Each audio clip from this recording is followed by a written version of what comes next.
بسم اللہ الرحمن الرحیم۔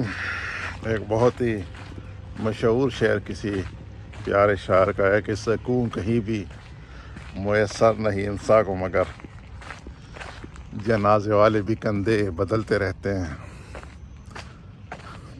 اور صرف یہ کہ اگر فجر کی نماز کے بعد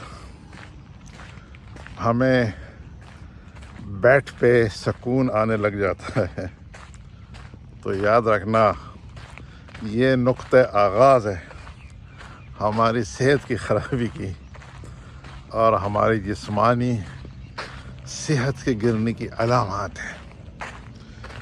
اس لیے آج چونکہ بارش صبح بھی اچھی خاصی ہوئی، اس وقت بھی ہلکے پھلکی بوندا باندی تو چل رہی ہے، اور ہمارے اکثر کیا تمام دوست اس وقت پارک سے دور ہیں، اور قیاس کیا جا سکتا ہے کہ ان دوستوں کے ذہن میں یہ ہے کہ بارش ہے تو آج چھٹی ہے۔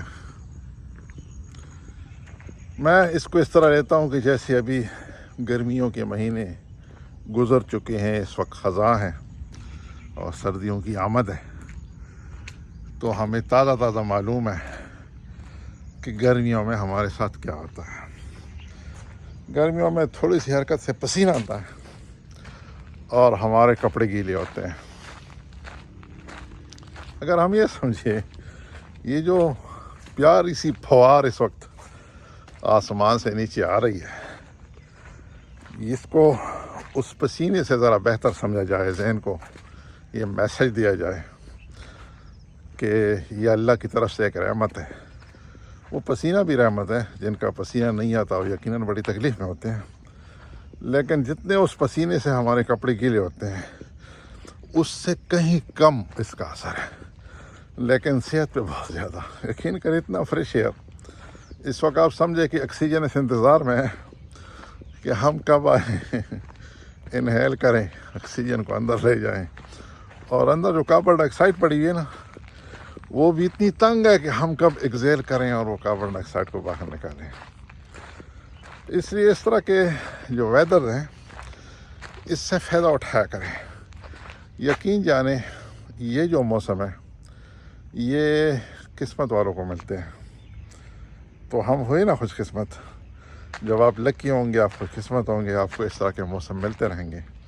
اور جب آپ ایسے ایریا میں رہائش پذیر ہوتے ہیں جہاں ارد گرد اس طرح کے خوبصورت آپ کے پاس پارکس اویلیبل ہیں، آپ کے پاس واک کرنے کی جگہ اویلیبل ہے، اتنی پیاری ٹریک اویلیبل ہے، اور ہمارے پاس ماشاءاللہ بہترین گراؤنڈز اویلیبل ہیں، تو کیوں نہ اس سے فائدہ اٹھایا جائے۔ اپنے صحت کا خیال رکھیں، ذہن میں رکھنا کہ وہ لوگ جو اپنے صحت کا خیال نہیں رکھتے ان کا اینڈ بہت ہی خطرناک اور تکلیف دہ ہوتا ہے، اور کوئی بھی یہ نہیں چاہے گا کہ وہ اپنی اولاد کو ہلاکت کی طرف لے جائیں، کیونکہ جو بڑھاپے کو پہنچتا ہے اور اگر اس کو اپنی اولاد سے ناراضگی ہو سکتی ہے تو اس ناراضگی میں اگر اس کے سے کوئی بد دعا نکلتی ہے تو جبرائیل امین کی بد دعا اس کے لیے ہلاکت کی ہے، اور حضور صلی اللہ علیہ وسلم نے اس پہ آمین کہا ہوا ہے، جس کی قبول ہونے میں کوئی شک ہی نہیں ہے۔ تو کیا کوئی ہے ایسے پیرنٹ جو اپنے بچوں کو ہلاک رکھنا چاہیں؟ یقیناً نہیں ہے۔ جب نہیں ہے تو اس کو کیسے بچایا جا سکتا ہے اپنی اولاد کو ان ہلاکت سے؟ کہ اپنے صحت کا خیال رکھا جائے، اپنے صحت کی طرف خصوصی توجہ دی جائے۔ جب بھی مارننگ کا وقت ہوتا ہے اور آپ گھر سے نکلتے ہیں تو آپ کو شیطان اور آپ کا نفس آپ کو روکتا ہے۔ یہی جہاد ہے، اس جہاد کو قبول کریں، تھوڑی سی محنت کریں اور اپنی صحت کا خیال رکھیں، اپنے اور اپنے اولاد کو ان تکالیف سے بچائیے۔ آئیے میدان میں آتے رہیے، اپنی صحت کا خیال رکھیے، آپ جہاں بھی ہیں وہاں کوئی نہ کوئی اپرچونٹی کریٹ کرتے رہیں، اپنے صحت کا خیال رکھیے، دعاؤں میں یاد رکھیے۔ السلام علیکم ورحمۃ اللہ وبرکاتہ۔